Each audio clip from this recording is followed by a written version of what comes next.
Hey everyone, this is Disc Junkie, and welcome back to Secondhand Sickness.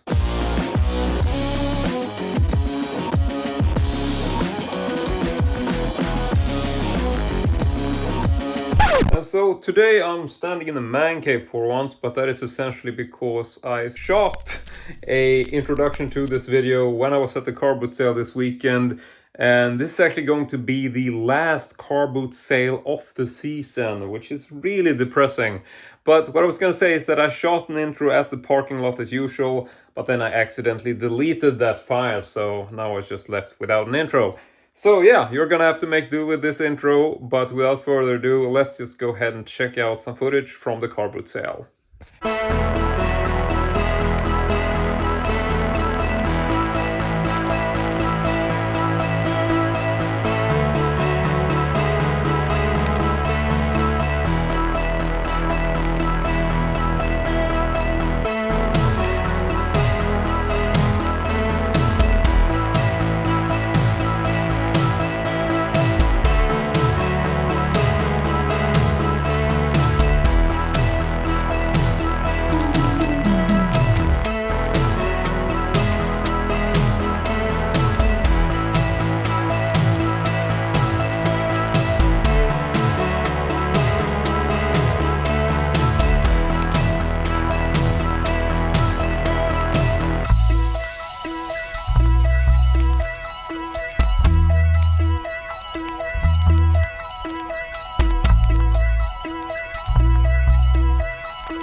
Alright, so I'm back at the table and it's high time to check out the finds of the day. Now, I didn't find too much during this final carboot sale of the season, but I will add some stuff in this video which I actually found last weekend when I didn't actually have time to shoot a full-length video. So it's gonna be a bit of a bundle mix today, but hopefully you will enjoy it. Now, I want to start with something that I got last week, which is really odd, and it's a couple of these just chains or necklaces which commonly are used for animals, like primarily for dogs, I would assume. So yeah, here is one which is unbranded. I wasn't really sure what I was going to use this for, but I just saw these. This one has a bit of a color stain on the back, but you know, can scrape that off. So I saw these just hanging on like an old bucket or whatever, and I wasn't really too interested, but I sort of felt like, you know, I'm generally into sort of wearing punk style clothes, and chains are always stuff that you can make use of. And so I picked one of them up and I spotted the name tag on this one which just made me look like a second take, because this actually says Dick Lord, and then it says Janitor Larson and a telephone number for a Swedish town.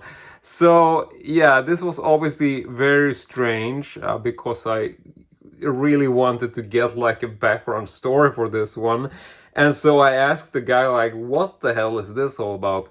And he told me that apparently this had been the property of some janitor, obviously the one, Janitor Larson, and he apparently had this big ass German shepherd back in the day, and that shepherd was actually named Dick Lord. So I'm like, what the hell is this story? So yeah, I couldn't really pass this up because it's so stupid, and I never heard anything like a German shepherd being named Dick Lord. So I don't know. And this was quite cheap. I think I paid something like €5 for the pair, and no idea what to do with this, but it's such a quirky and bizarre story. So I just had to buy this because it was fairly cheap, and I figured I can do something with it. I don't know what, but yeah. So that is the first pickup of today, a necklace of a now presumably deceased German shepherd who was called Dick Lord.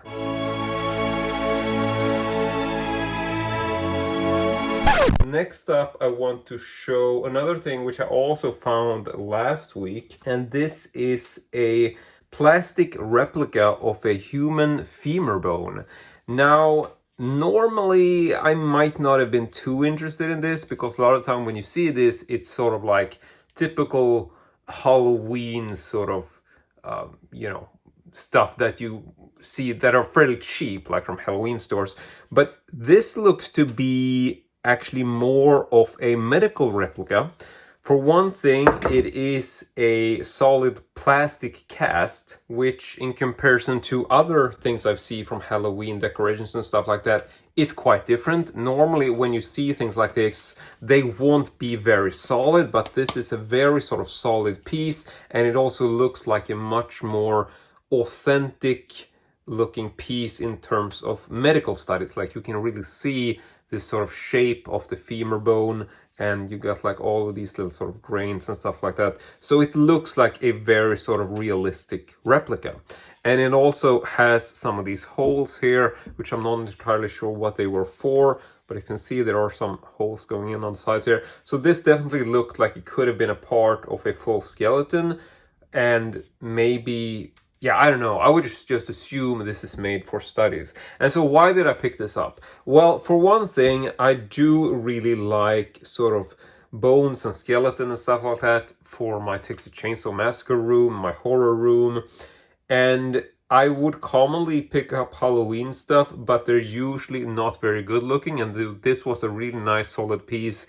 And what I also like about this is that it seems to actually be a solid plastic cast, meaning that I can probably saw this in half and maybe even drill through it and essentially use it for projects. Because I've been wanting to get like a femur bone replica, maybe at some point use it as a gear shifter in the car, sort of very sort of Mad Max inspired, or just use it for something else. You know, you can always do fun projects with a piece of a femur bone, or maybe just add it as decoration in the Texas Chainsaw room, like I said. So we'll see. And so this, I believe, was also something like €4 or €5. I got this last weekend. And next up, I want to talk about the last find from last weekend, which is very small, but it's also something that I've actually been looking for. And it's a very, very tiny little plastic Smurf figure. But not just any Smurf, this is actually a small little devil Smurf. And I want to mention that this is not a authentic or genuine Smurf, like an original product. This is in fact a bootleg. Now I don't remember if I can even make out the sort of manufacturer. I don't know if you can make that out, because I honestly can't. I am just way too old. But yeah, this is not an official Smurf, so if you want to get this, don't go in expecting that it's official. And it also feels slightly bit tinier than a lot of these Smurfs I see, but I've actually been looking for this one because it's just, you know, I just love it for the sort of devil aspect and a very sort of little satanic look to it. And so this was, I believe, something like €3 or €4. And that's essentially what it's worth if you're buying it online. And I do see this on occasion, but I hadn't really picked it up until now. And this is the first time I've seen it at a car boot sale. So really happy to add that to the collection. And now we move over to the stuff I actually found today. And I want to start with something that's a little bit uncensored. And this is essentially a men's magazine from the Swedish label known as Lektyr. And this is something that I purchased from one of the regular guys who was there, who essentially has a ton of these magazines, and I've flipped through them before, but now he had a new bag with him, and so I decided to flip through them, and I saw this one, which I thought looked a bit different, sort of like the bent over lady there, because it's not really a common pose for this magazine, and it felt just a bit different from all the other covers. So I decided to pick this up, and this is from 1979, number 17 from that year. And in case you're curious, this is essentially like a classic men's magazine at the time. Doesn't really have like a whole lot of pictures in it, but I'm not going to flip through it all because there is actually some nudity shots, but generally you can just see that it's essentially articles, sort of like early Playboy kind of stuff. And yeah, not going to be showing too much because I don't want to accidentally show you something that's X-rated, which I don't consider this to be X-rated because he's actually covering up the essential parts there.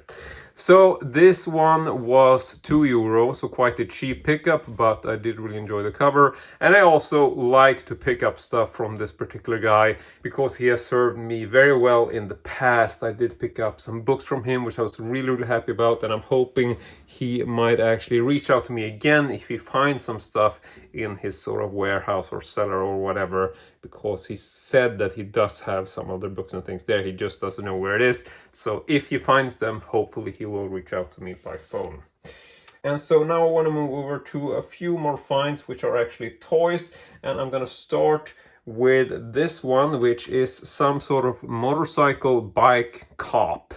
Now, this obviously should have some sort of motorcycle with it, but I just saw this and felt like, you know, he looks really funny just with the fact that he doesn't have a motorcycle to sit on, which gives him this very sort of, I don't know what to say, very sort of cowboy pose, which looks really silly because you just realize like how sort of deformed he looks when you see him without the cycle. And he can also move his arms up and down. And so in regards to age or branding or whatever, I cannot find anything on this. It doesn't look like he has any kind of branding on the feet or the figure itself. So yeah, I don't know what this is. I don't really care. And I actually bundled this together with another figure.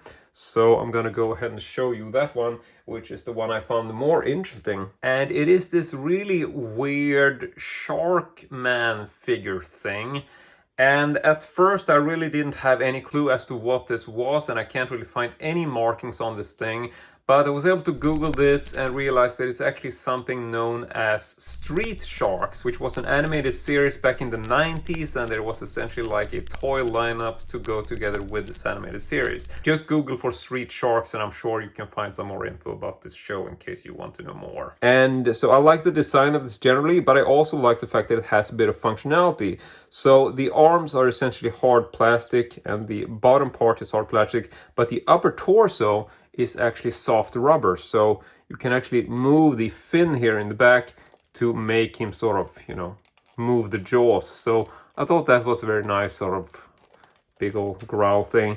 And he also has this little piece on the back of the arm, which you can hardly see, but if you push this inwards, he will actually sort of extend the little claws there a little bit, like you can see. Not by a lot, but there is actually a functionality there, which I thought was kind of cool. And this also twists, so the arms move a little bit and the other hand moves to the side as well.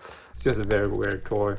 And the bottom part rotates all the way, and he also has the little wheels, so he can essentially roll around on his skates there.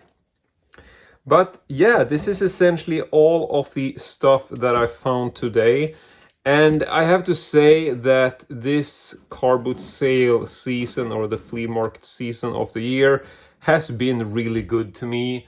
I mean, this is not the best day in terms of the season, but if you look back, I have to say that I really enjoyed the stuff I've been able to pick up during this last season. I mean, in previous years, a lot of the time it's been like I don't find anything at all, but this year it's just been like each and every weekend I find stuff which really does make for a good video. And so I really hope you have enjoyed this season. Do leave a comment and a like. Make sure you check out the Secondhand Sickness playlist where you can find all of the other videos in this series.